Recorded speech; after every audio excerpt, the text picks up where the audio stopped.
Vamsi, Vamsi driver, Vamsi PA, వంశీకి సంబంధించినటువంటి అనుచరులు, ఇట్లా ఏ ఒక్కళ్ళు కూడా బయట ఉండకూడదు.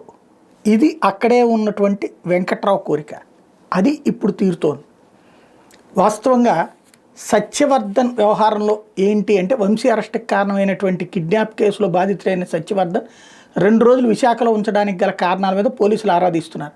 వైసీపీ ప్రభుత్వంలో గన్నవరం టీడీపీ కార్యాలయం మీద దాడి జరిగింది. ఆ ఘట్టం మీద కార్యాలయం కంప్యూటర్ ఆపరేటర్ సత్యవర్ధన్ పోలీసులకు ఫిర్యాదు చేశారు. దాన్ని వెనక్కి తీసుకోవాలని బెదిరించడానికి సత్యవర్ధన్ వంశీ అనుచరులు కిడ్నాప్ చేసి విశాఖపట్నం తీసుకొచ్చి విశాఖలో వంశీకి పరిచయస్తులైన వ్యక్తులు ఇంట్లో దాచారు.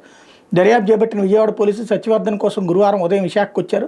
సత్యవర్ధన్ని ఆయన తీసుకొచ్చిన మరో 3 వంశీ మనుషులను అదుపులో తీసుకుని విజయవాడ తీసుకెళ్లారు.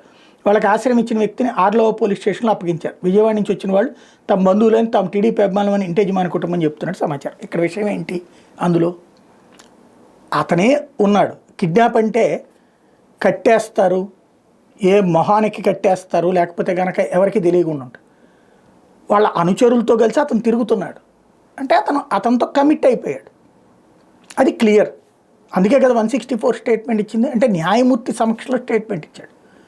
బట్ ఇక్కడ రివర్స్ చేయాలనుకునేటటువంటి సందర్భంలో భయపెట్టాలి అంటే ఒక తెలివైన ఎత్తు ఏంటంటే, ముందే వంశీని అరెస్ట్ చేసి పడేస్తే మిగతా కేసు అంతా పక్కకి వెళ్ళిపోతుంది. యాక్చువల్గా కిడ్నాప్ చేశారు అని అతను కంప్లైంట్ చేయడానికి కుదరదు కదా, కాబట్టి వాళ్ళ బ్రదర్తో కంప్లైంట్ అన్నటువంటి కాన్సెప్ట్తో వెళ్ళారు.